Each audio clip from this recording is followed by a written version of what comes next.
So one night at around like 1 a.m., I was reading this book and I came across a chapter that literally just had me completely hooked. And honestly, I woke up the next morning and I was thinking about it. I woke up the next morning after that, I was still thinking about it. It was still just in my head. I remember I was telling my entire family about it. I was like, bro, this has my mind going crazy. Like, this is some crazy information. And it was only like 4 pages. That's how long the chapter was.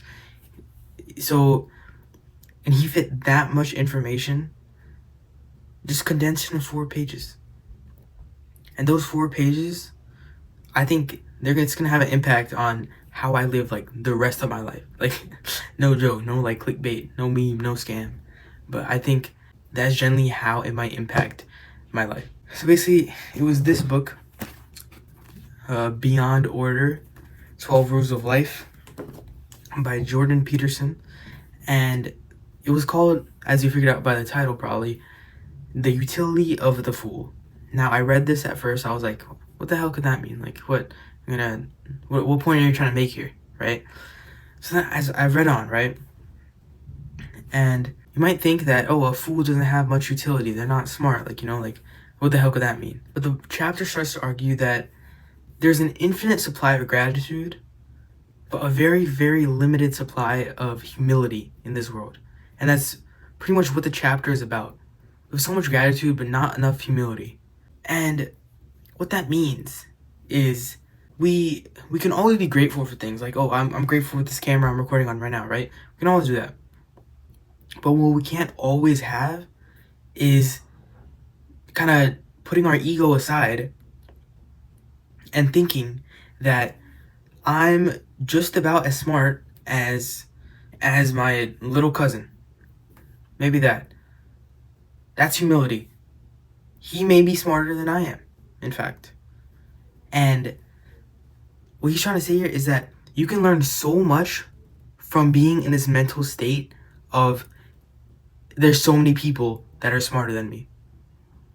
There's so much you can learn. Because he gave an example in the chapter of a young man working as a waiter at a restaurant. And, it's a pretty standard job. Like, nothing crazy. You don't need to be crazy qualified for it.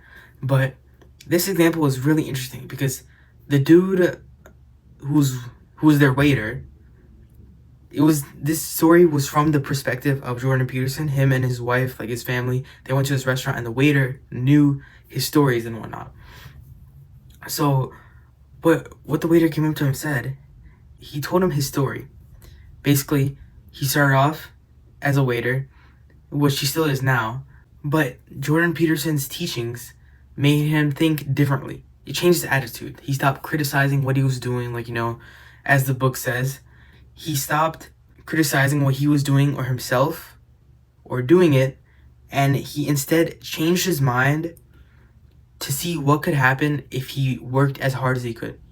Now, that sounds like, oh, it's some David Goggins mentality, like, just, oh, work as hard as you can, like, that's not the point. Now, he decided he could be as grateful as possible and see what opportunities just, reach out to him. So he got to it. And what do you know? He had been promoted 3 times in 6 months. He's making so much more money now. Why? He changed his mind.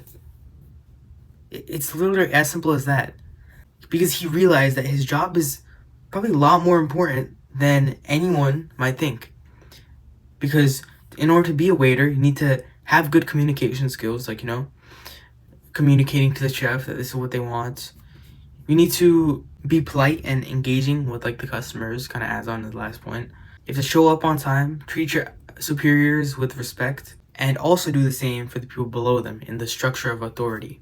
By simply increasing his humility, saying, I don't know that much, but I'm gonna work as hard as I can right now, and whatever opportunities that will arise, they're just gonna help me. They're gonna help me know more. The people below me in the level of superiority, for example, like the waiter, maybe the dishwasher is like maybe a little lower. They might know more than he does, but just be in a lower position than he is. And just by thinking that, he got maybe $15,000 more dollars just by changing his damn mind. And that's the crazy part. Because, like, people get so caught up in, like, their own ego of, oh, man, I know so much. Like, you know, I'm smarter than a middle schooler, right? That they forget that they're actually not that smart. None of us are that smart. By literally thinking that and reaching out and using the knowledge that you already have, you can surpass, like, everyone around you so quick. Like, and this could be, like, in every single day. You can apply this in your every single day life. For example, your friend might ask you, oh, you remember that new movie that just dropped? And maybe humility in that case would be saying, no, I don't remember. I literally have no idea what you're talking about. Fill me in. Because if you said yes and didn't know, yeah, sure, the conversation will go on, like your ego gets a bit of a boost. What do you unlock by saying you don't know? Like, when you actually don't know, you unlock more knowledge. Maybe you unlock a better relationship with the dude. Who knows? Like, literally, all this information can just poof, like, come out to you just by changing your damn mindset. And I know it's getting kind of repetitive, but, like, just let it sink in for a second. By changing your mind, you can become so great. I remember there was this story of a king. You probably heard it by now. A king who dressed up as a beggar to see, like, you know, how it was like and how the people on the streets were. Surely the story goes a bit different, but this is the basis of it. He dressed up as a beggar for one day, and people ignore him and stuff. You know, people ignore him. They came around. The dude's like, "Oh, get up off the street. Like, you know, you're hurting my business." That's humility. The king recognized that he really didn't know that much. He didn't know that much about the people in the kingdom he was ruling either. So he went back up to being a king with so much more knowledge, literally just by changing his perceived rank in society.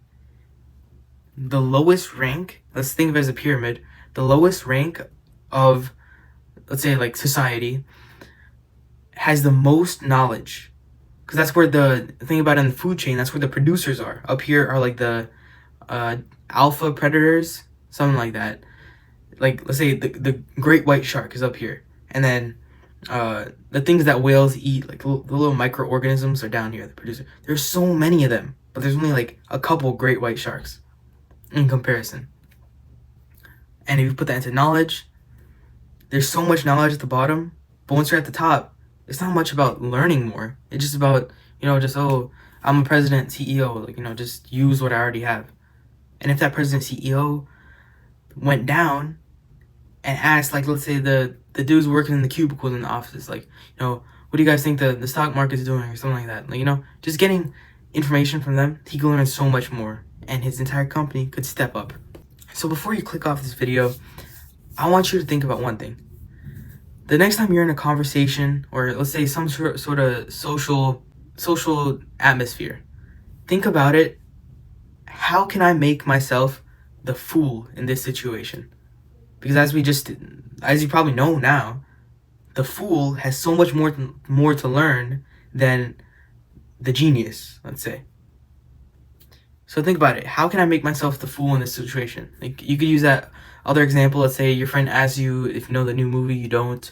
Maybe the teacher's picking on you, say, oh, do you know how to solve this problem? Maybe you say, no, can you help me solve this problem? And maybe your classmates, like, you know, your friends might, like, poke some jokes at you, but you know more than them now, probably. If not, you know as much as them, but you know more than them now. Because some of them were just afraid to speak out, say, hey, teacher, I literally don't know how to do this. Either way, this was kind of a short video. Like, you know, I just wanted to make this because it's honestly been in my head so much. But I hope you know that a fool is not as bad of a place in society that you think it is. A fool is actually often a better place than other roles in society. I hope you can now understand the value of being a fool and the utility of being in this position.